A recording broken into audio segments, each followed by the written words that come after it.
Huh. Yeah. I don't know. To be honest, it's weird. I have never. To be Like, honest, it's weird. I have never. That I actually know. Like, I don't know. I know who he is. I know what he does, but I don't know any of his music. Tom Waits is awesome. Are you streaming? Why is it every time I start talking about something I'm ignorant in, suddenly I'm doing it in front of the eyes of the world? I don't know. I didn't know you hated Tom Waits. Yeah, right? Fuck Tom Waits, I guess, is the title of this stream. I can't get on board with that one, so I'll say fuck you to Chris Perkins. Again, Chris Perkins, if you find yourself watching this, we actually think you're a very lovely person. Fight me. We've never heard anybody say anything bad about you. It's just what gets us likes, I guess. Probably not, actually. It could. For those of you who are new to our show and watching, Chris Perkins. and who do hate Chris Perkins, hi! Hello. My name's Taylor. I'm Corey. And this is Surf's Up, where we're open delving a new tabletop role-playing game, which we currently have titled Delvers. We're actually open deving it, not delving it. Nice though. You slipped it. Did I say open delving? Yeah. Jesus Christ. Yeah, call this Okay. fucking journal, I guess. God. Okay. We have done work off camera. So We did. We got so excited about it, we just couldn't wait. yeah, if you all have watched the last couple streams, we've gone through like 4 dice systems since then. And then come back to the original one. Yeah, basically. I mean, there's some differences to it. I wrote like a mock-up today of just the basic like fundamentals of the system without getting into like the other aspects of mechanics like movement and shit like that, which we are going to have to get into. No. Yeah, I mean, like, we're gonna actually have to write rules, dude. Yeah. I was reading Savage Worlds and I was like, oh yeah, there's rules in games. We've been playing Powered by the Apocalypse so long, I forgot about mechanics. Right. I forgot movement speed and like encumbrance was a thing in other games. Fucking Savage Worlds does meters. I was like, okay. Meters? What American can play that game? I don't know what a fucking meter crazy? is. They're like, each inch is 2 meters. And I'm like, what? Fuck you! Why? Why'd you do that? What's the line from The Simpsons? It's like, my car gets like 2 gallons to the cattle skull, and that's the way I likes it. Oh, boy. I've also spent $150 on tabletop games in the last week. Are you serious? Corey, Jesus fucking Christ, man. Oops. Hi, my name's Mark, and alcohol ruined my life. Oh, and we have a newcomer here. What's your name? Yeah, hi, my name's Corey Davis, and Wizards of the Coast ruined my life. Wizards of the Coast wishes they could get my fucking money. I don't know, man. Candlekeep Mysteries looks good. It does I want to check cool. that out. Anyways, today we're talking about dice systems, and we're gonna officially nail down whatever we had proposed last week. We're gonna go through some of the other suggestions that we have sort of gone through over the week, just to keep you all sort of updated on where our heads are at. And then ideally, once we have that basic mechanic nailed down, we're going to be moving into provinces, which is kind of like our placeholder for we have to get like skills roles up and what you first. do. Oh, our skills going to be first? We have to. Okay, cool. I know you don't want to do it, and neither do I. I realized at the onset of this project that like there's so much of this that I don't want to do. Right. there's so much of this I'm really excited about, but like all of this mechanical stuff I don't want to do any of this at all. And that's what it is too, because we have to get the basics of like character creation of like what is added to die, if there's anything added to die, out of the Sure, way. yeah. I've also had like a lot of thoughts on like background and background feats and slimming them down and making them more specific. Like maybe having like backgrounds be, instead of like culturally being from, I don't even remember the names of the cities. Culturally being from let me see here, I got them. There was Ishtos, Vigil, and what is that other town? It's the one with the water snakes. The water snakes rule. Water snakes rule. Fuck, what is the name of that other city? I know. Hold on, I got you. Orad. Oh, that was it. Orad. Yeah. So things like, instead of just being from Ishtos, you could have like one of the histories be like former Eye of Ishtos, and then have three feats that you can pick from, and maybe we don't call them backgrounds, maybe we call them histories. It represents what you did before, and it is a feat, and you pick one of three, and like that's it. Like, yeah, you don't level that one up. Yeah, definitely. Definitely. Cool. So let me pull up. The dice rolling. Yeah. Dice mechanics sheet. Yeah. Probably where we need to be. Move to the top.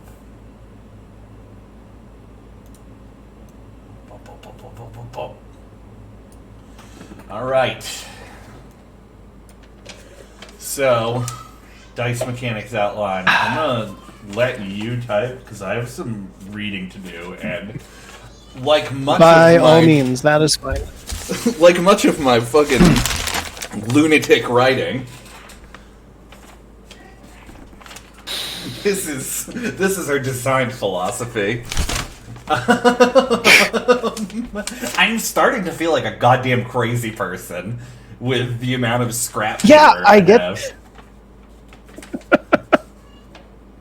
Okay, cool. So are we? Yeah, like let's have you go over this. I'm just gonna bit read by bit. The word of consciousness shit I wrote.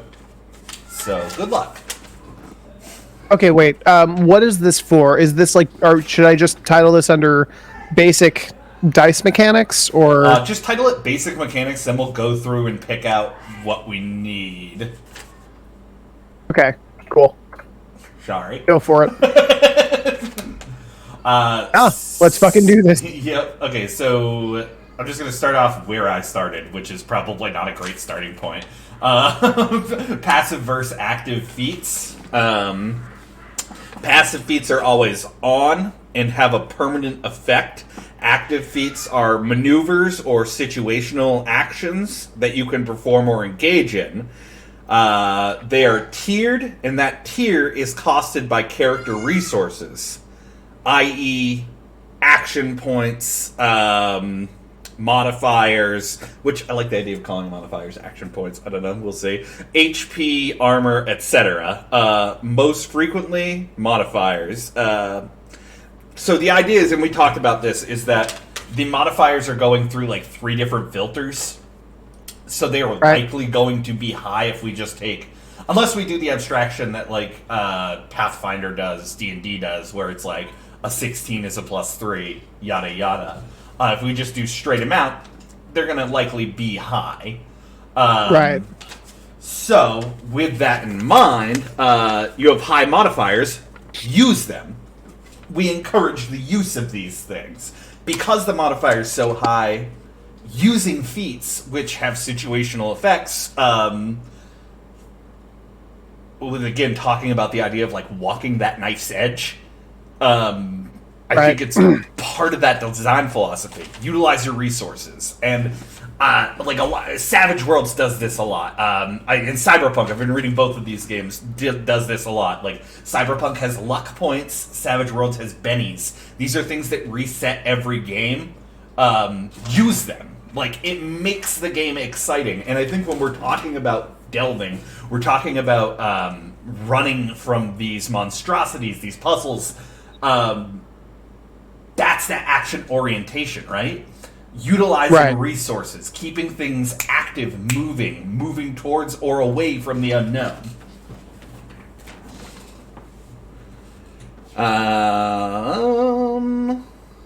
So, with that in mind, Delvers is a game of forgotten traps, lost security systems, and guardians both old and new.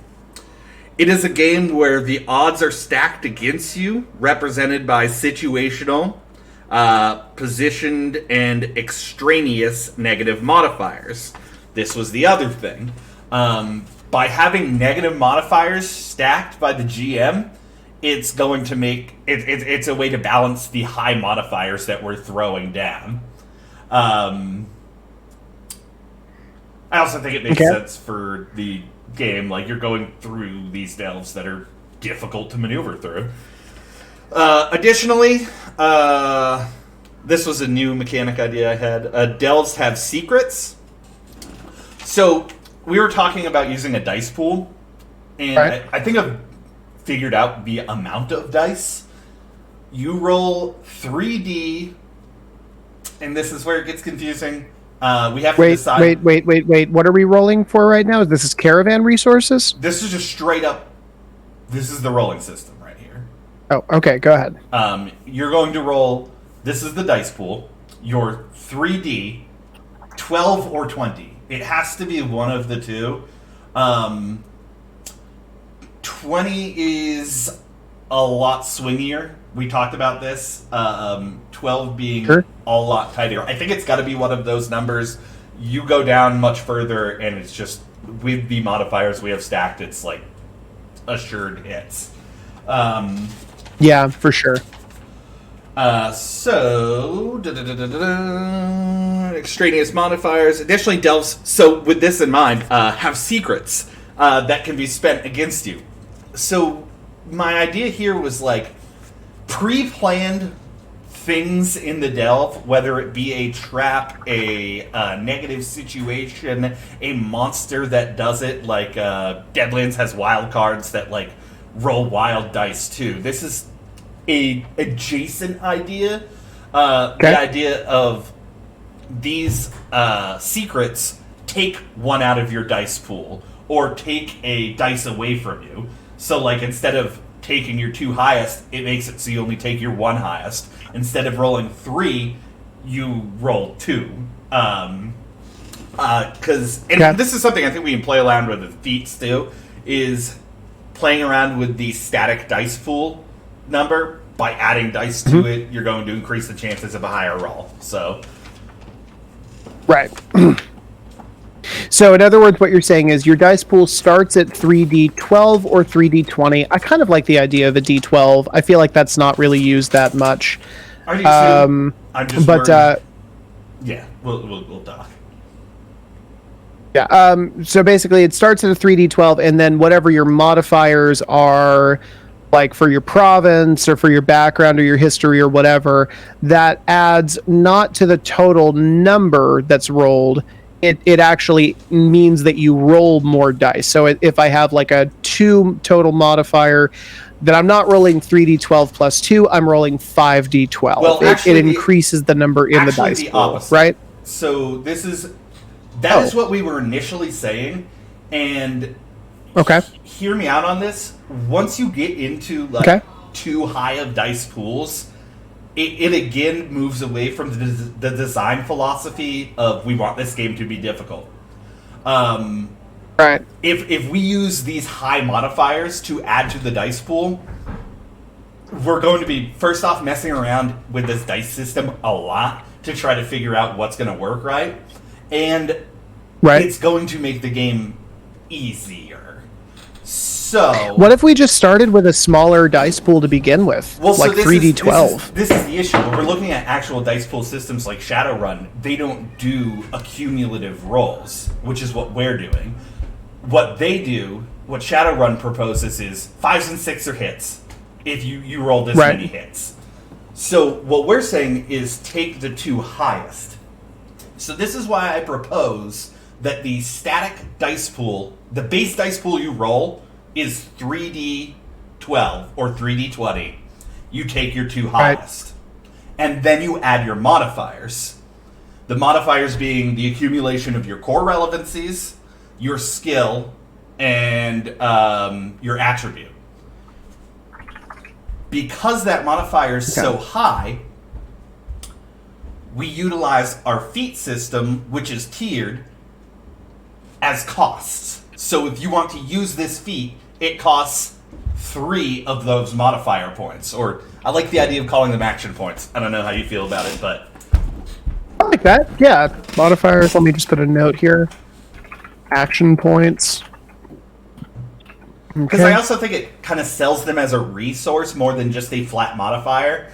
Like, they do more than add to your dice. Like, they also do that, but you can utilize them to spend on this feat.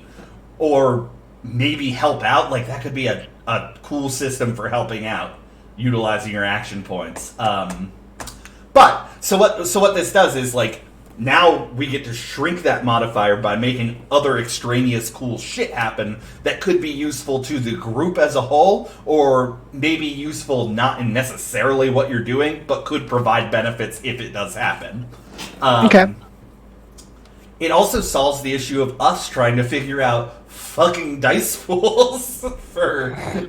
Because, Taylor, I spent some time on any dice, and it's very cool, but also, like, fucking dice pools are a goddamn headache.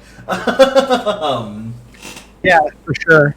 So I actually did want to talk with you about that, because, like, obviously this is a new idea. I'm not necessarily opposed to it, but I definitely do want to understand what the math looks like in terms of, like, rolling, 60-12, take the 2 highest, like, what the probabilities are there. It sounds like you've spent some time on this. So can you sort of walk me and maybe our viewers through what that looks like and why we might want to use this system instead of the originally proposed one? Sure. I mean, and a lot of it is what I said. Your chances of rolling the highest side on a die increase so much by adding a die to that dice pool. And when you say so much, how much? Okay, so let me find the... Oh, don't look at that. That's my secret for later. Oh no. I have a... That's not reassuring at all. No, it's for if we get bogged down, I have a fun thing we can do. Okay. It sounds scary. It's not scary. You'll have fun with it. You'll have fun with it. Great. Oh, goddamn. That's reassuring. Yeah, that means I'll definitely have fun with it. Oh, actually, you know what? We wrote this here. I pasted it somewhere. Oh, are you talking about the Omni calculator? No, I just need... I don't need grammar right now. Oh. Oh my god, what are you doing? Copy. So, very cool system is that you could type in functions in any dice and figure out how this works. So, loop 1 through 10, output of dice D20. We'll get. Hey, if it's not too much trouble, I'm looking at the stream right now, and you've got, like, a lot of the left side hand of your monitor sort of cut off. Can you scooch it a little bit over? Oh, sorry. My bad. I didn't resize any dice. No, you good? All right. Sick. You see that shit? Okay, cool. Yeah, that's perfect. Okay, so Okay, so so to roll a 1 with 1d.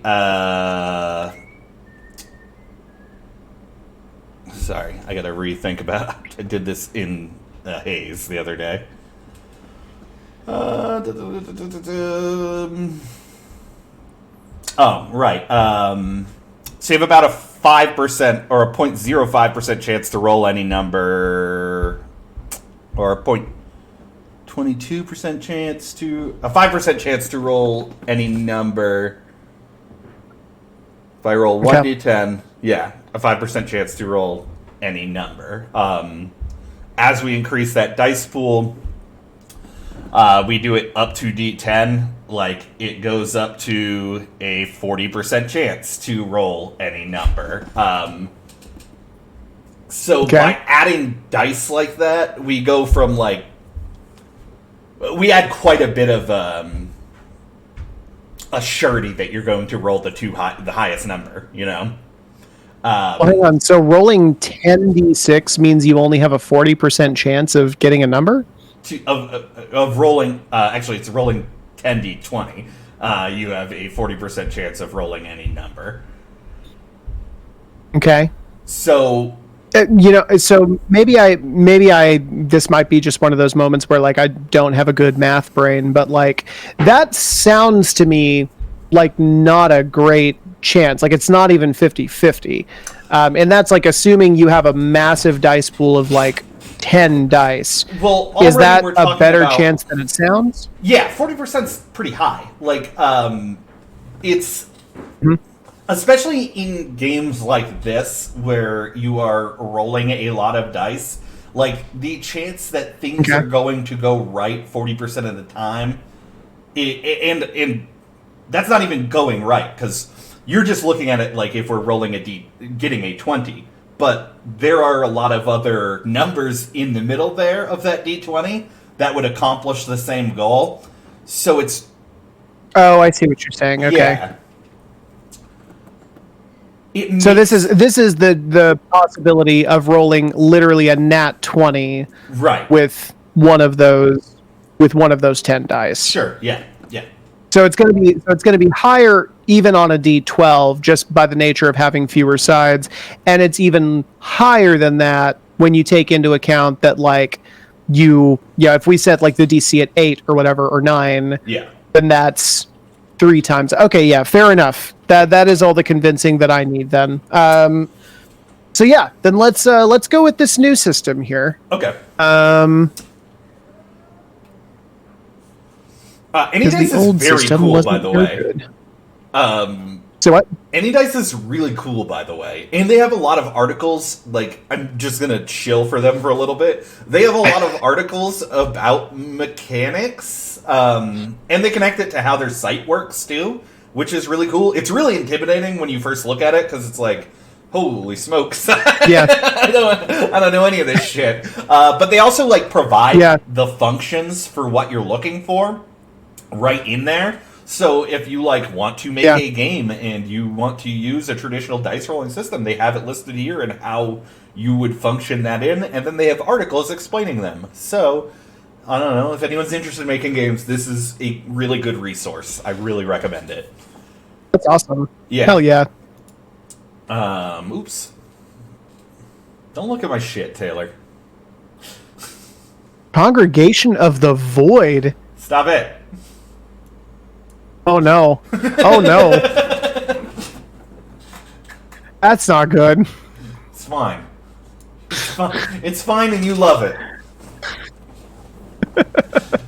Okay, cool. So let's go back to our basic dice mechanics here. So we're rolling 3d12 or 3d20. Take the 2 highest, and then add modifiers or action points, and then it's minus feats. Like feats take away from that. Correct. You have the choice of using either your action points or your feats. And I think we can play around with feats too, because we're going to have a very feats-heavy system with the idea of feats taking away from your armor. Or feats taking away from your HP, things like that. I like the idea, and I think it plays into this game. like you're delving, you're picking up treasure, you're picking up artifacts and things like that. I like the idea of using your character sheet as like this resource management system, which is, I guess, what character sheets are anyways, but like when you break it down, I feel like that's made more actionable with this system, though. Like if you're making real mechanical choices as far as how you want to approach a certain obstacle, then like, I don't know, like D&D, I guess technically has you doing that, but I don't think it's in the same spirit or the same vein. I mean, I don't think D&D knows what it is. D&D is so many games lumped into one for so many people. Wow. No, it really is. You know, I just don't really think D&D like has found itself. No, it has. It's found itself 4 dozen times, and no one can agree on what that is. D&D needs to take an Eat, Love, Pray trip to India, get its crew back. D&D needs to answer the Power 19 questions. Because could you answer them for D&D? Because I fucking couldn't. Maybe? I don't know. There's so much extraneous shit going on. Like, it is for everyone, and it comes through. I love Dungeons & Dragons, don't get me wrong. And I think 5th edition is, like, the most streamlined system that D&D has ever had. I think it's really great introduction to tabletop games, and it's very fun. But it also gets into situations like, it wants to be a war game, but it's not for people who war game, and, like, combat becomes a slog because of that, and, like, I don't know. That's fair. Yeah. I mean, I love D&D. It is the ultimate, like, if you're going to start playing tabletop games, this is how you start playing it. It is a phenomenal resource, and a lot of very talented people work on it. Fuck Chris Perk.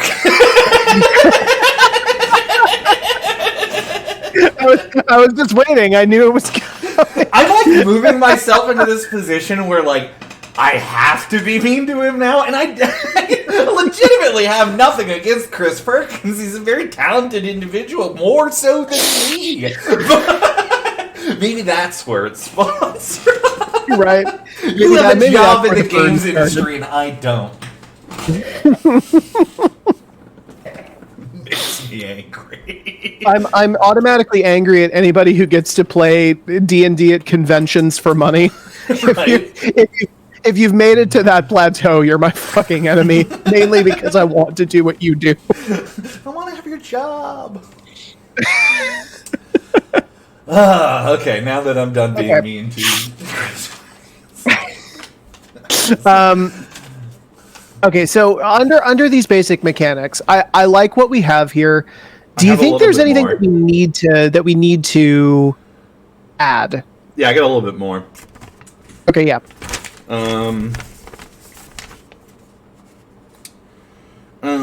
Secrets was the last thing I talked about. Pre-planned moments. Oh, my tabletop books. Hang on. Okay. Oh yeah, show the good people what I got you. Oh, hell yeah. So I mentioned that I might want to do a fucking samurai western game, and I told Corey that I was looking at Legend of the Five Rings, and like 3 days later, I just get this cryptic ass message being like, "You have something in the mail," and I was like, "Okay, cool. What is everything okay?" He's like, "It's fine, don't worry." And like, I got this package today, and he fucking bought me Legend of the Five Rings. It's fucking gorgeous, and I can't wait to hopefully one day play it. I know. I was gonna like point. I was gonna point at all the table. I was trying to give you a collection like mine, which is Taylor getting. I have a problem. Hang on, I just lost your audio there for a second. What'd you say? I said, oh, that was me cutting out vocally, because I'm losing my mind at the amount of tabletop games. And if I inspire you to buy as many as I don't have a problem. No, I don't. Baby, I love you so much, but no, I don't want what you have. You could have this. You could have all of this. Could a depressed person do this? Oh, it's funny because it hurts. Okay. Anyways, back to our game. Back to our dumb bad game. Back to the original game we're making, which is totally more legitimate than a claymation movie. So, the other facet of this was, and we mentioned this before, the idea that if you're all working in unison, like more specifically than working towards one goal, and we'll have to really hammer this down, but if everyone's working in concert on something, I think you get to use all 3 dice. Okay, sure. Are you thinking that that's like it literally has to be everybody, or it's just like 2 or 3 people working together? I think it's going to be the whole team working in concert. Like, just that, like, it's that beautiful moment of just the orchestra playing in your head, you know? Right. And that idea is to drive home the idea that this game is about cooperation. Like, everything I'm trying to focus my ideas on right now mechanically is reinforcing what we talked about with the Power 19, which is like, what is our game about? Sure. Which is really fun. I've been reading other games with that in mind, too, and it's a real fun experience. So, this is a game of cooperation. Stack the odds in your favor. Position yourselves favorably and utilize your resources and friends. You also have an allotment permitted by contract of caravan resources. Caravan resources are represented by smaller, different polyhedral dice that you can spend before you roll. You have to make a decision to spend them before the roll to add to your dice pool. These are shared resources. Okay, real quick. Yep. Okay, so they are represented with additional die that add to the modifier count. Would that be right? Yeah, they add to your dice total. Right. Okay, 1 second here. I mean, either is correct. No, actually, Dice it has to be total. add to your dice total. You can't use them to spend on feats. That's a decision I just Okay, made. 1 second here. I like when we Add make to the dice total, which must be spent before the player makes any roll if they are going to be spent. And these are cannot be spent on feet, you said? Well, no, I don't even think... See, this is where we get into that table talk... not table talk. This is where we get into that, like, role-playing game writing, where we mean exactly what we say. It adds to the dice total. Right. It's not an action point, so you can't spend it towards a feat. It is the dice total. Right, so they can't be spent on feats. That's what you were saying before, right? Yeah, I just don't think we need to clarify it. Oh. So we don't need to clarify it in the book, maybe, but right. I'm going to clarify it here. Fair. Yeah, just because this is like rough draft. Sorry, I've been really getting into my new job as an engineer. Ah, right. It's about cutting it down, baby. Cut it down as much as you can. No, I feel you. Sorry, go ahead. Sorry, I was just giving an example of things I write at work. Yeah. Okay, cool. So go on. So cannot be spent on feats since they don't count as action points. Yep. They're shared by your team. This is a shared resource. The idea is that these dwindle the longer the game goes on. So you guys gotta come to a consensus when you roll these things, like...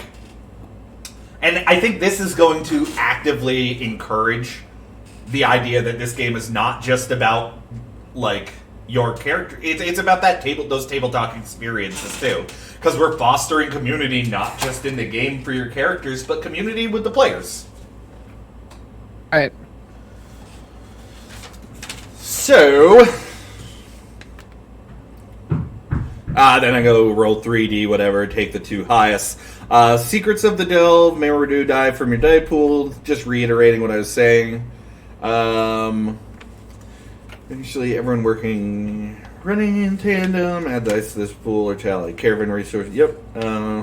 So, just the final point. DTV's range, like you were talking about this, like the range of what is easy, what is normal, what is hard, what is an extreme.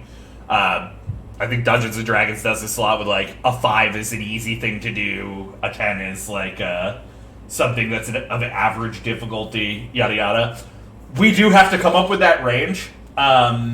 We can't come up with that range until we decide on A, are we using D12s or D20s, and B, what our modifiers look like. You disappeared, and I've been talking to myself.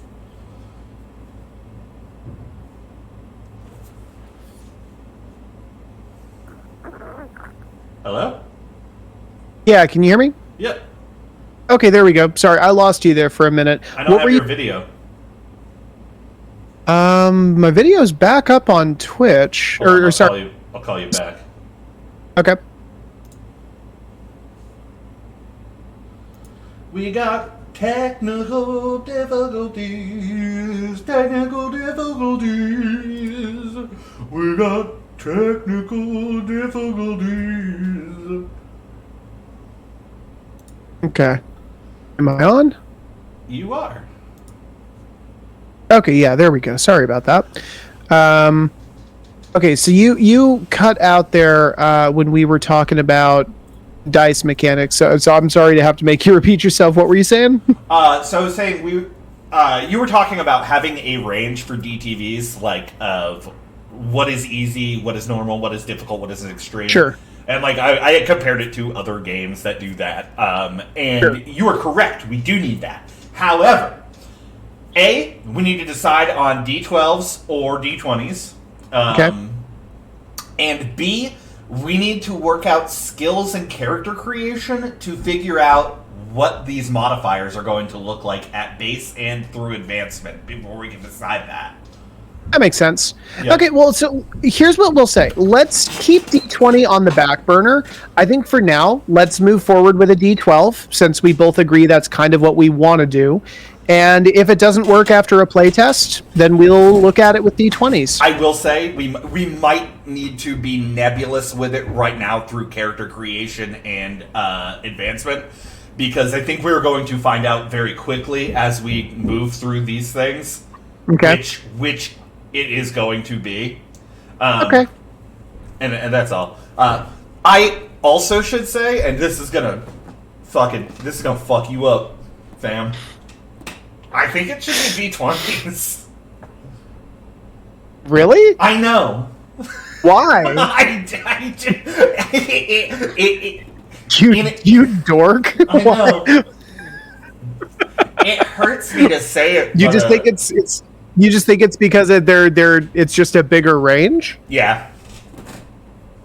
There's more variability too. Which I think in a lot of games they use 1d20, which is stupid. Our game uses fucking 2. No, 3, damn it! Yeah, our game uses 3, actually. It gives it a lot more elasticity. That I think with the high modifiers and shit is just going to play a lot better. But we'll see. I mean, we should be nebulous on both. Okay. Do we write skills into...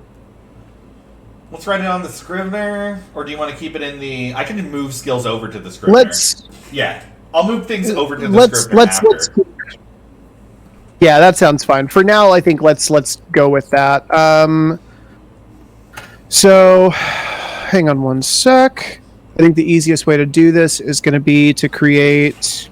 Yeah, so let's... You want to start with our attributes, probably, huh? Yeah, hang on one sec. Let me actually get both these pulled up. Can you actually, on the stream, can you pull up the Scrivener with the attributes so I can just get those nailed down real quick? Yeah, why don't we just write it on... Oh, yeah, you're right. We have too many fucking documents. We're gonna need them. I can't... I can't complain about having documents.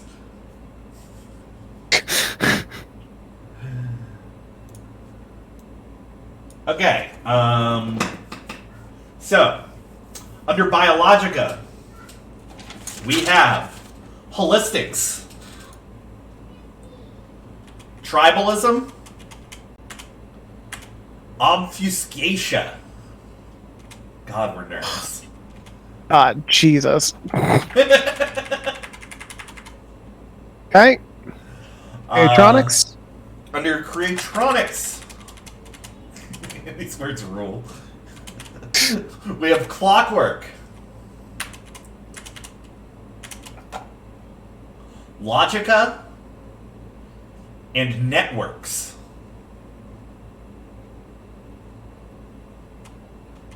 Okay. Under Star Shatter, we have Adaptatia, Nebula, and Ferocity, baby. Okay, hell yeah. All right, you can bring that back over to the Google Doc here. Boom. That was so easy.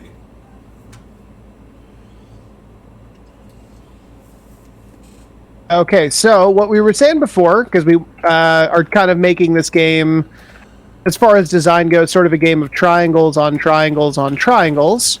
Yes. We decided that each of these things is going to have 3 skills related to it. So what this basically means now is that we are making 27 different fucking skills, which... What is wrong with us? Oh my god. Yeah. So let's do our best. We'll start with holistics. This game's fucking stupid. Corey, I want to say this was one.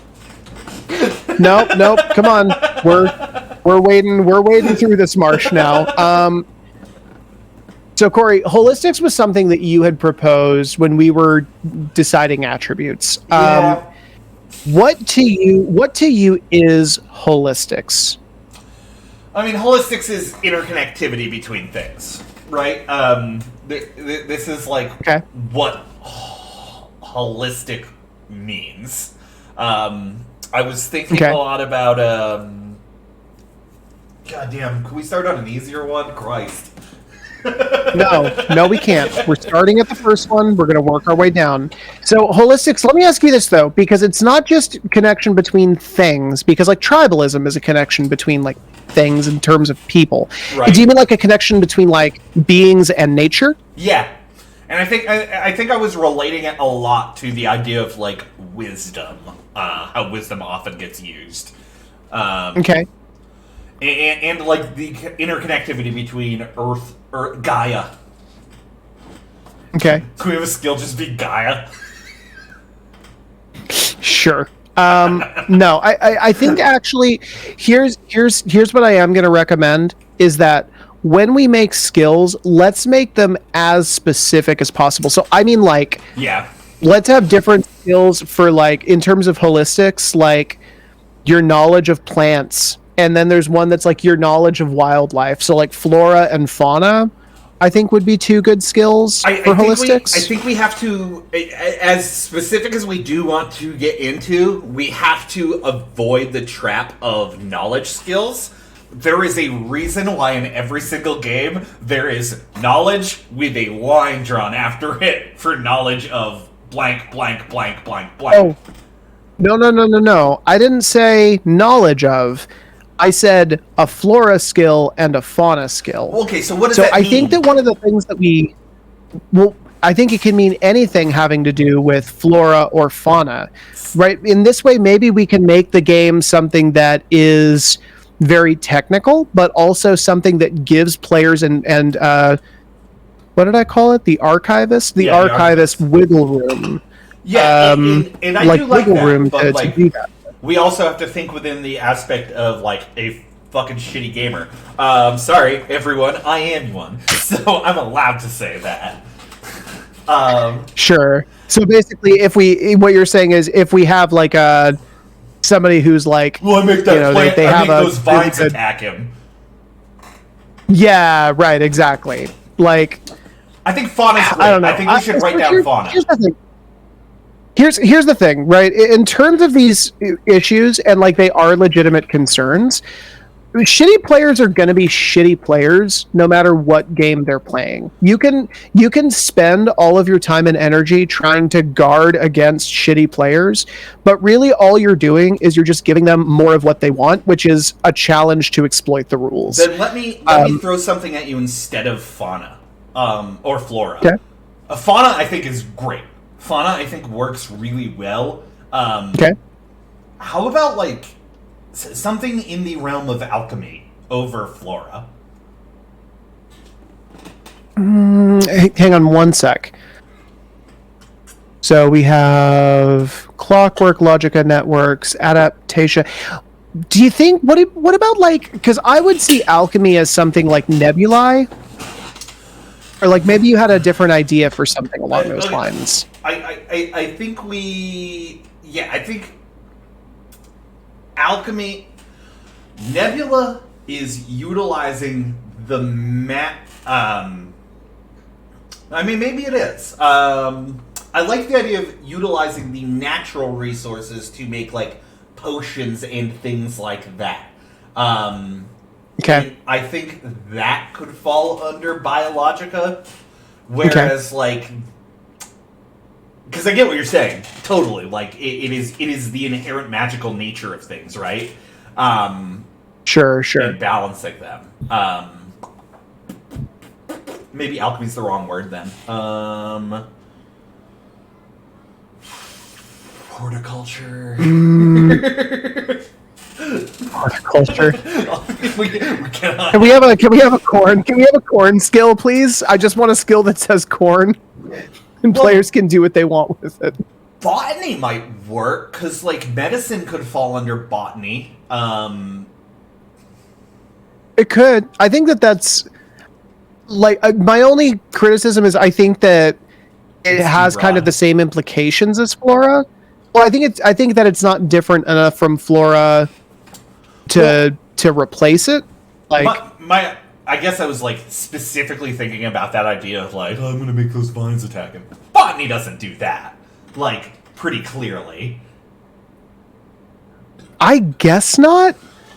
I don't know. I feel like, well, but by the same extension, you can argue that fauna is a bad example because it's like I make these rabbits attack them. Like, well, it's the same. But I mean, like animal handling, animal friendship, danger. Animal husbandry. I think that all falls under. Ooh, animal husbandry is fucking tribalism. Yeah, actually, hang on. Animal husbandry. Well, that we have fauna though. Oh yeah, that's right. Never mind. Yeah. Okay, we'll come back to that. Mm-hmm. Well, how about herbalism? I like herbalism. Okay. Yeah, herbalism works. Just write. Okay, cool. What's your weed skill? 420, bro. I'm gonna roll Kush. Ooh, we could have a feat called Kush, Taylor. You gotta stop me. We can do that. You'll forget about it by the time we're done with all these. YOLO Okay. Jesus fucking Christ. I know. Okay, so holistics, we have herbalism, fauna. What's another thing here? Maybe I want to say like survival or Yeah. Outdoorsman. Let's look at other. Outdoorsman, I like. I don't want to use survival. Ooh, we get to use my other fun game, Thesaurus.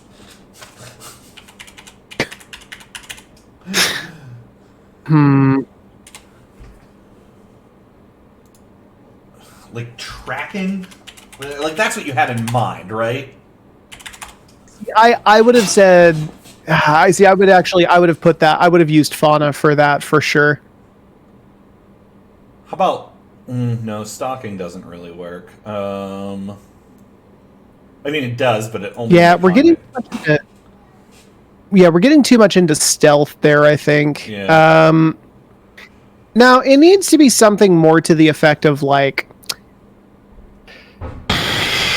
the interconnectivity between beings and nature.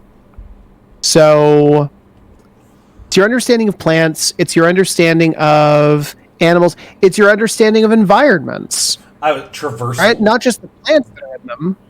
I like traversal. Yeah.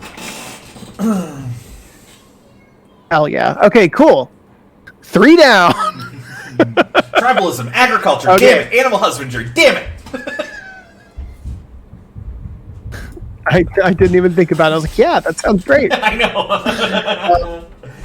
So tribalism, we're talking about social skills. That is Okay. I think where we are going to fall into this.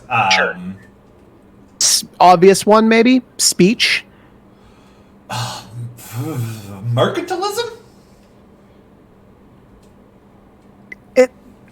Not everything... I think that not everything is going to be a transactional deal. No, I agree, but I think speech is too broad. Okay. I mean, is it? This is my question, honestly. Like, is speech too broad? Well, like, the thing is, it kind of is, because obviously, like, if you're playing a really timid character who, or like, let's say you're playing a really benevolent character who, like, has to interrogate somebody, theoretically, they would have a really high speech skill, but, like, it wouldn't really fit for them. It's a different kind of speech. Not terrible. Interrogation's not bad. I'm just going to put that down here in case we don't think of anything else. Yeah. What What about like street smarts? The idea of like gathering intel from a populace. What would you call that?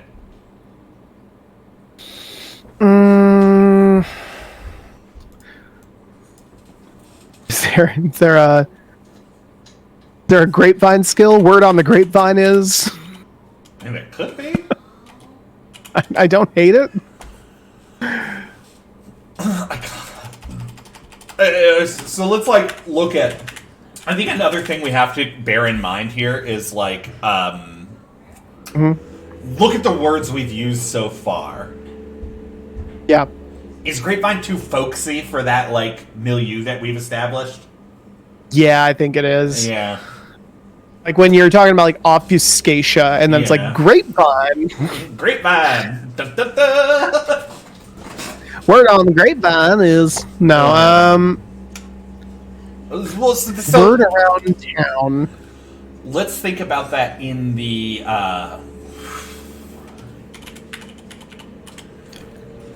I went immediately. My head took to like the French parlors. I wonder if there's something in there we could, like, that feels too institutional. But they weren't. Yeah. Well, I don't know. They were an institution, but they weren't necessarily institutional. Yeah, cool. Actually, no, they were kind of institutional, to be honest. I don't know. Anyways, what about like parlay? Ooh, parlay is. Well, no, because now we're talking about actual deals, right? I think parlay is a good one. Parlay literally just means speech. Like, if you're thinking of the Pirates of the Caribbean thing, like, Well, it doesn't, like, that's a contextual thing. Well, that's what I'm saying, though. There's contextual meaning there that we can't divorce it from. Oh, fair. Okay. Still not necessarily a bad thing to have, though. We do need a deal skill. Well, and I think it's better than mercantilism because it covers more territory while still being specific. Okay, cool. We'll go ahead and we'll put the harder aspects of speech, right? Parlay covers the mercantile, persuasive parts of it. So then, if we've decided that tribalism is kind of our de facto speech thing, then let's continue with that. What other kinds of speech are there? Like, there's like trying to relate to somebody, trying to like emote to somebody, emotia. Yeah, but I think that could fall under interrogation. It's just a harder word for it. I really like the idea of this, like, knowledge gathering by speech, this, like, sort of abstracted one. I just want to find the word for it.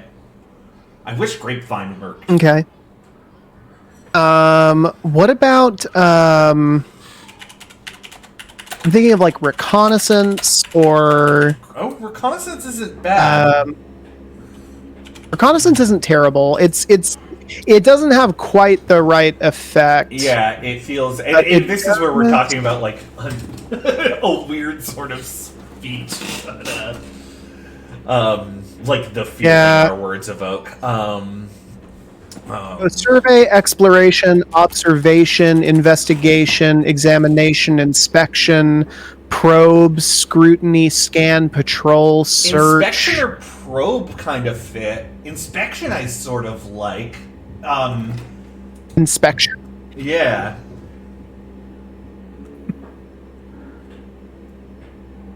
Okay. I don't hate it. Reconnaissance.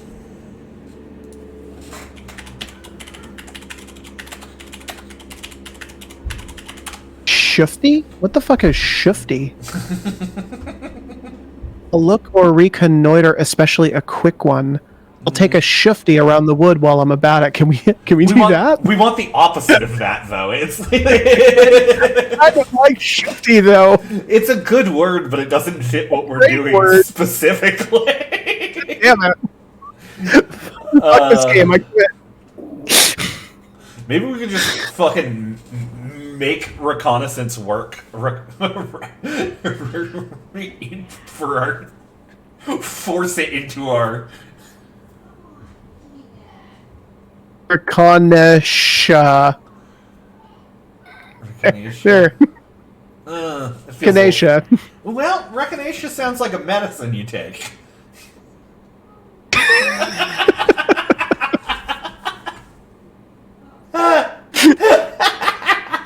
It just hit me how much of this fucking stream is just us coming up with funny words. Yeah, this stream is fucking ridiculous, and people are dumb if they watch it. I'm glad nobody does. Jesus Christ. At least in years we'll be able to look This is such an analogous situation to, like, making music or whatever, because it's like 6 months of you just sitting there with a guitar telling yourself you're a fucking idiot, and then you get to finally show somebody the finished thing and they're like, oh, I really like that. And you're like, thanks, I hate it now. The difference is no one will ever be saying that they really like this, Taylor. They're going to say they love it. Yeah, that's what's gonna happen. Okay. Tell you what, we have the idea. Yeah, we have the idea for recognition down. I think that's what matters here. Let's move on to the third one, obfuscation. So this is, I'm guessing, like your ability to lie, to deceive. This is our ability to hide. This is our ability to, Okay. And I think we need something, aggressive here, too. Because under Biologica, we don't have a ton of aggressive stuff here. Okay. How do you feel about the skill Assassinate?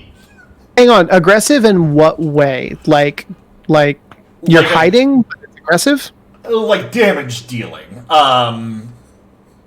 Okay. So, like a sneak attack or something. Yeah, and I throw the skill Assassination at you, but also I don't hate it.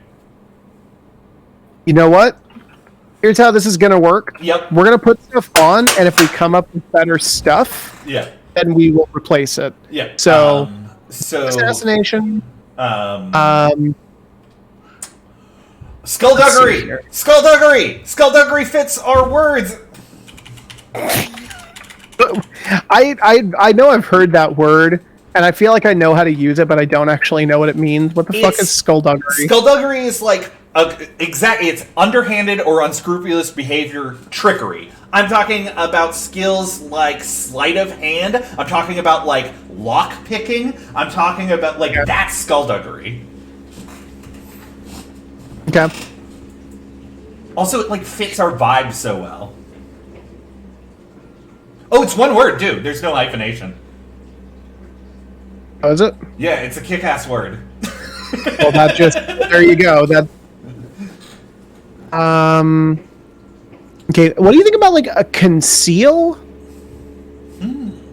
Like a hide. Yeah, it's like a hide, but like also like hiding other stuff. Yeah, I like that. Like, conceal, I think, works really well. Conceal, don't feel. Okay, cool. Looking at those three words, can we? They feel different enough where we could discern what each one would be from a role, whether or not that's assassination or skullduggery or conceal, or is skullduggery too broad? Feel it. So skullduggery is definitely the sticky one, but it's definitely not aggressive enough to be assassination, right? It's just like cheating somebody, right? Yeah, it is like you're lock picking, you're and hiding. I think is covered by conceal. I think those are good. I think that works. We'll find out. What I'm expecting is that we're gonna get like into Creatronics and Star Shatter, and then we're immediately gonna start being like, oh well, wait, isn't that just the same thing as herbalism or whatever? Yeah. So I think we need like at least one aggressive skill under each. They can be aggressive in their own way, but okay. Yeah, I don't mind if there's some shared DNA, as long as they're different enough where we can like discern that, you know? Yeah, the key thing is different enough. They got to be different enough. Okay, so next one here, Creatronics. Mm-hmm. Clockwork. Okay, this is Clockwork. Clockwork's hardware. How does a hardware skill work? I'm trying to think, like, how does a hardware skill work? I think this is where our aggressive skill can come down under Clockwork. Okay. Okay. So the thing that came to mind for me immediately with Clockwork was repair, some kind of a repair skill. Yeah, I was thinking armorer, so I think maybe both. An armorer? Explain that one. Armorer. Like creating armor, maintaining, I guess it's a repair. Repair. Let's use repair. Okay. Yeah, I feel like armorer honestly should be like some kind of a history or a feat maybe. Yeah. That seems too specific. That's fair. Okay, so let's go with repair. So you're fixing things that are broken. It's maybe something like Clockwork, like maybe like literally keeping track of time. Wherewithal. Too broad. And I'm trying to think like fighty what Clockwork might be, and I'm thinking of like. Well, I'm thinking of my little drill boys, but right.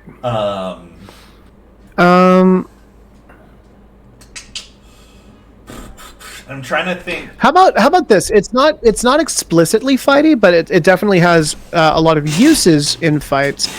What about like in the way that like you know that episode of Futurama where Fry thinks he's a robot and he gets stabbed, but he keeps going because he thinks he's a robot? Yeah. What if we mechanize that? Like this idea that like it's your ability to take damage, maybe? Like you keep going despite getting hit? Yeah, I mean it would work to have some sort of constitution.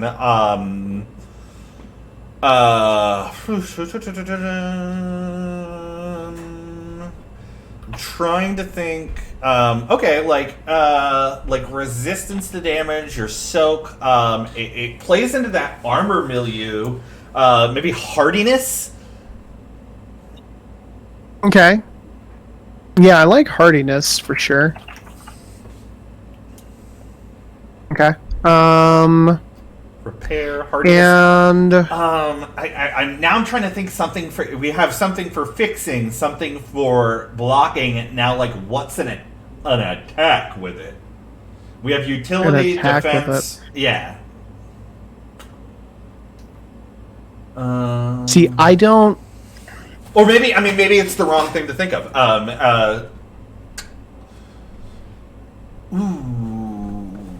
Maybe it's more. So clockworks work with gears and cogs, everything working in tandem. How can we think of that in a group skill?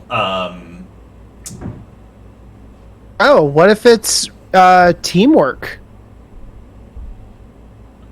Like Sync. literally, like the team, the team is the cog. Synchronicity. Yeah, okay, but before we write it down, what are we fucking talking about? Like, when does that skill apply? Is my question. Well, so how about when you can use that as a skill when like you and just one other person in your group, or maybe one or two other people in your group, as opposed to the whole group, are working together? So my only qualm with that is, what is it you're specifically doing to help out? Because if that applies with a different skill, why not just use that skill? That's a good qualm, though. I like the idea of working in tandem, working in concert, synchronicity. The idea of cogs working together. Yeah. What is it that sells that though? Like, what are the skills?